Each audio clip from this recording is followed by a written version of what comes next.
കോട്ടയത്ത് ഉണക്കമീൻ കഴിച്ച് വളർത്തുനായ ചത്ത സംഭവത്തിന്റെ പശ്ചാത്തലത്തിലാണ് നമ്മുടെ വിപണിയിൽ സംസ്കരിച്ച മത്സ്യം എങ്ങനെ എത്തുന്നു എന്ന അന്വേഷണം ഞങ്ങൾ തുടങ്ങുന്നത്. വടക്കുംചേരിയിലെ ഉണക്കമീൻ വ്യാപാരിയെ ഞങ്ങൾ കണ്ടു. കേരളത്തിലെ പൊതുവെ മീൻ കുറവാണ്. 20% താഴെ ഉണ്ടാവുള്ളൂ. മറ്റുള്ള ഭാഗത്ത് പുറത്തുനിന്ന് വരണം.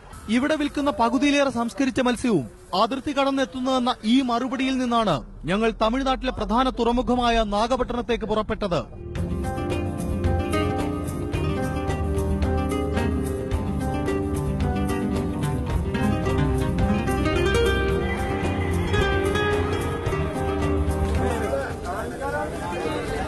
അവിടുത്തെ ചന്തയിൽ പച്ചമീൻ കയറ്റിപ്പോയ ശേഷം അഴുകിയ മത്സ്യം തരംതിരിച്ച് കൂട്ടിയിട്ടിരിക്കുന്നു. ഇടയ്ക്ക് ഉപ്പ് വിതറുന്നു.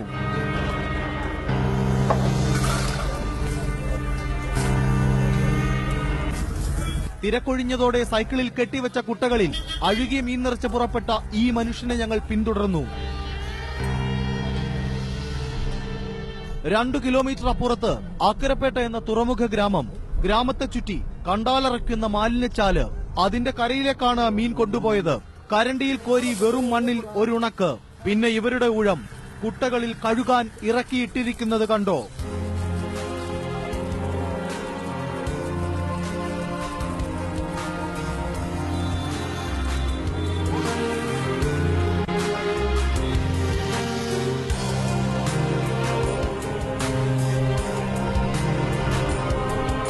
വീണ്ടും ഉണക്കാൻ വിരിക്കുന്നു.